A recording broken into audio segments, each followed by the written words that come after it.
Motorola injects the Razr Ultra 2025 with bigger hardware upgrades that makes the flip style phone more powerful than anything else prior to it, all while deepening its experience with Moto AI. However, this is all amounts to a steeper cost. Motorola had two back-to-back successes with Razr Plus 2023 and Razr Plus 2024, so the company is clearly on the right path when it comes to making some of the best foldable phones around. This year, however, Motorola is shaking up the lineup by introducing three new models: the Razr 2025, the Razr Plus 2025, and Razr Ultra 2025.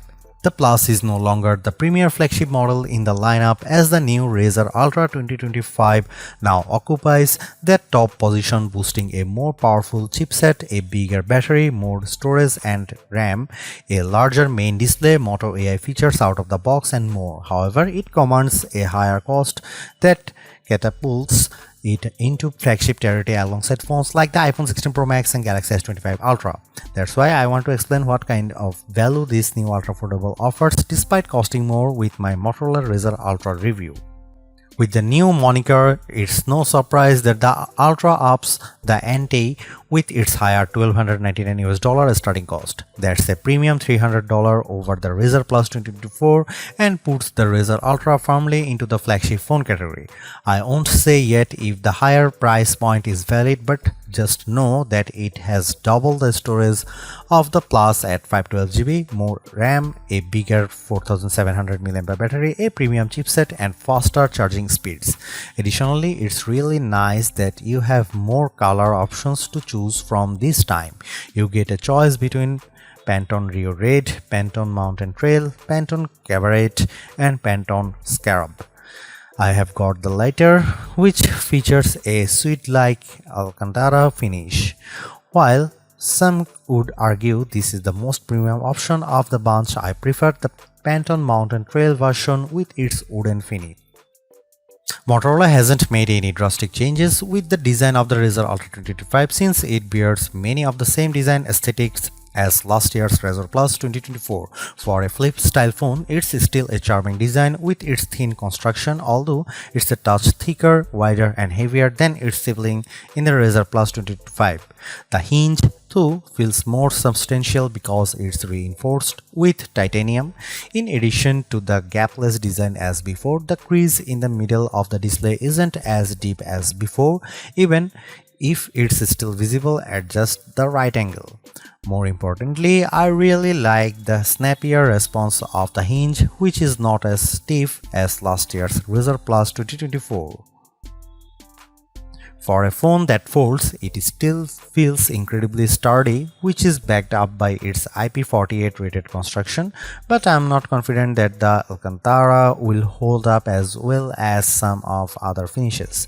Not only do I worry about it staining, but I also wonder if it will fade with frequent wireless charging. Apart from the new finishes, the only other design changes involves the addition of the AI key on the left side of the phone.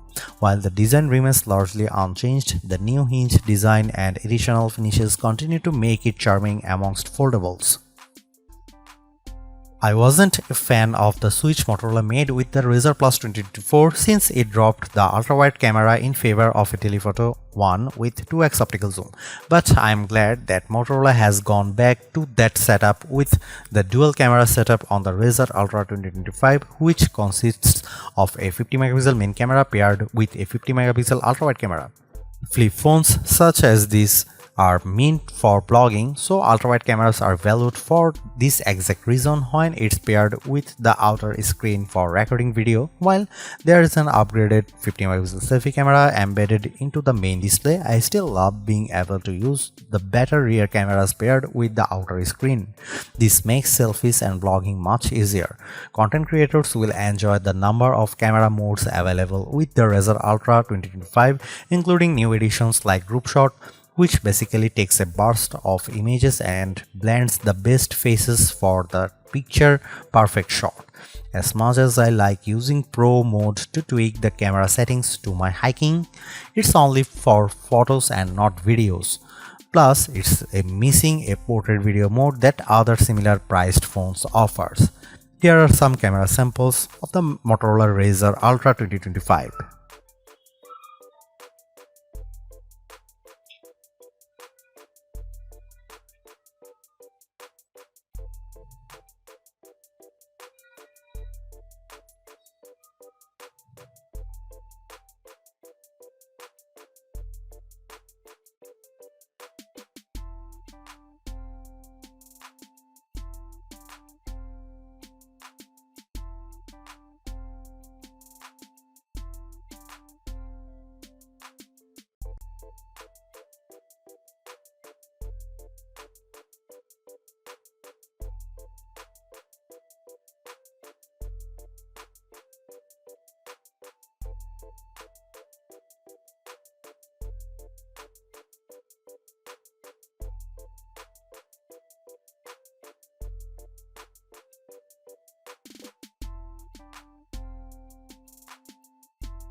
I have yet to commit long term to using a flip style phone, but the Motorola Razr Ultra 2025 is making a strong case to make me ditch my Galaxy Z Fold 6. That's because this compact ultra sleek foldable phone is turbocharged in nearly every way over last year's Razr Plus 2024. Like I have said already, it's the most powerful and longest lasting foldable phone I have come across. On other note, I also love how it goes back to main and ultra wide camera setup, which is powerful combo for creators. I just wish there are more video centric modes to really make more use out of it. At the same time, the new Moto AI features help to diversify its experience, but it doesn't come close to matching the robust set offered by the Galaxy Z Flip 6. There's definitely still a lot more that Motorola could do to bring it to the same level, but it's not here in the current iteration. Most of all, I'm torn about the higher cost. It's a big step up over past models and sets a precedent for everything else. Price increases are inevitable, but this is just a bigger jump than what I anticipate shelling out for a flip style phone. It's not perfect, but the Razr Ultra 2025 is steering in the correct direction by entering the AI conversation, all while making marked improvements just above everywhere.